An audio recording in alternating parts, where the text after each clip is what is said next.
Hey YouTube, Chaos Emperor Dragons here, bringing you an Orcust Sky Striker deck profile. Obviously with the ban list coming in and Sky Striking, Mobilize, Engage going back to 1. Obviously this deck is possible again.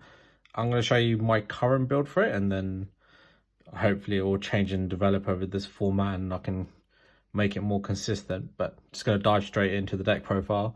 So I've got 3 Gearsu, 3 Orcust Nightmare, 2 Simple Skeleton, 1 Bard, 1 Wand, and then the Honorary Orcust Gizmic Orochi. And then for spells for the Orcust lineup, I've got 2 Orchestrated Return, 1 Babble, 1 Ints. I'm testing this out.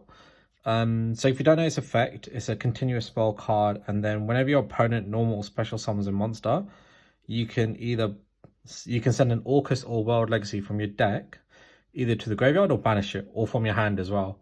So it's actually quite a good card to have, like especially if your hand has got a lot of Orcust monsters in it you want to get rid of, or you weren't able to send something to your graveyard or even banished even to activate some of the Orcust effects.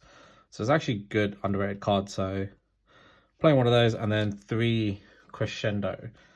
So the idea behind this is that I've gone for more trap type build. So, you know, if I can't go for combo, I'm just quite happy to finish on like a Galatea, Orcust Crescendo, and then hopefully some Sky Striker spells set. So then that will give me a lot of control of the game.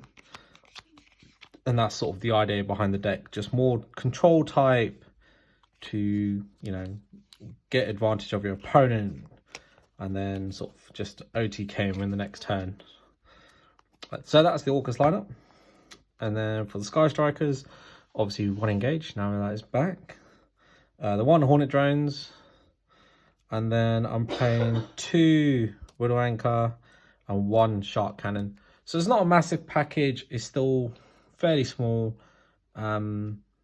Obviously, you know, if you get the engaging hand, you're happy. If you don't and you pull out one of the others, it's not too bad. You know, Hornet Drones is like a free link too. Widow Anchor and Shark Cannon, still really good cards. You know, they work well. So yeah, happy for this. Good little lineup. I didn't want to make it too large because, you know, Engage is only at 1. There's only so much it's going to be able to do in the deck, like, so I've still kept it fairly simple. So that's the sort of Sky Striker lineup. And then for the next cards, I've got 1 Dark Grepher, 1 Machine of Fortress. So this is sort of my tech option, you know. That's why I've got, you know, Nightmare at 3, and the other cards, you know, it's just a good way to get out of the field. It's got a good effect, you know, if you send it to the graveyard, like for Foolish Burial and some other mana, like, you know, it always helps on Brick Your Hand. So just a good card as a tech choice, so just put it in. And then I've got the Dangers, so 1 Nessie, 1 Snook, and 1 Jackalope. Pretty standard, I think, now for an Orcust deck to have kind of Dangers in it. Just, you know, extender plays. I was thinking about putting Armageddon Knight in, but I think I just prefer Dark Grepher, if I'm honest, while I'm playing both of them. And then for hand traps, so I've got 3 Phantasme, 3 Ghost Bell, which I think is really good in this format, and then 3 Droll. So, you know, Drolls, you know, a hard win against like Dryatons, which, you know, meant to be the deck of the format. Ghost Spell actually hits a lot of decks now because a lot of decks are trying to use the graveyard. You know, Tri-Brigade's another top deck of the format, so it's just a really good hand trap to have.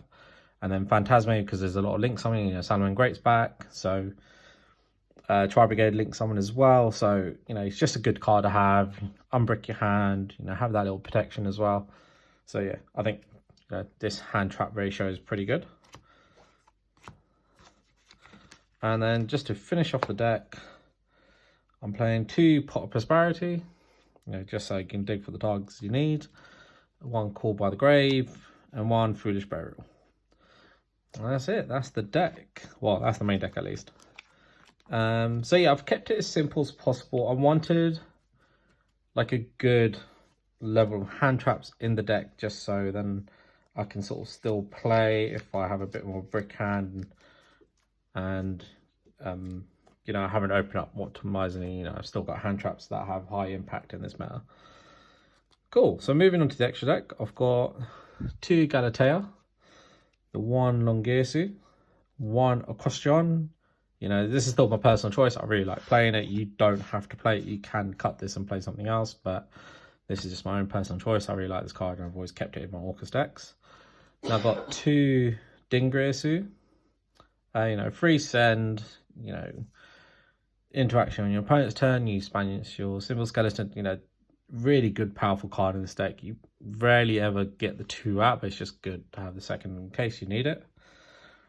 And then sort of the more sort of generic links, I've got the one Link Rebo, the one Kagari. Keep it simple, I'm not playing the Shizuku to get access to the engage, and the reason for that is, even though it's another way to get into your package, this extra deck's really tight, and I don't want to rely on that kind of method. Like Hornet Drones is one of the deck. You know, if I've got to find it, it's going to be because I've got the engage, not the other way around. So yeah, I'm happy keeping it this way. So just the one Kagari for the Elite 3 Link 2 plays. One IP Masquerena, one board blocker. You still need this just to unbrick your hand sometimes. You know, you need to discard cards, so it's just a good card to have. One Nightmare Unicorn. And then I'll play quite a few Link Falls actually, but you can break it down if you want. So I'll play the one Boar Sword, the one Topologic Zeroboros, one Topologic Bomber Dragon. I really like this card, like setting up some sort of Sky Striker spells. This just works really well, so very happy with that play. And then last but not least, one Underworld Goddess of the... No, I remember the last bit. Closed World. Yeah, just a Link 5. You know, if you've got a bunch of monsters on board, you know, you can take off one of your opponent's monsters. That's annoying. And sort of negate their graveyard and as well. So it's just a really good, powerful card. So that's it. So that's the deck profile. Nice and quick. Not a real long explanations there. I'll be testing this deck over the coming weeks, you know, just to understand how it works in this format. I'll be updating it as I go along. I don't know if I'll keep the Sky Striker package. I might cut it out. You know, I was experimenting with a Scrap Raptor as well, but I'm just not sure how consistent it is. Like it's consistent in terms of what you can try and do, but then it's just so hand trap heavy. Like you can hit it really easily. So, you know, I think I might just run it with a Gamma package, and that might make it a bit more secure. But I'm just messing around at the moment to see how it goes. But kind of want to bring Orcust back in a bit more competitive format. I will keep sort of play testing, keep messing about, and hopefully find the right kind of method. Hope you enjoy the video. Please like, comment, subscribe, and see you next time.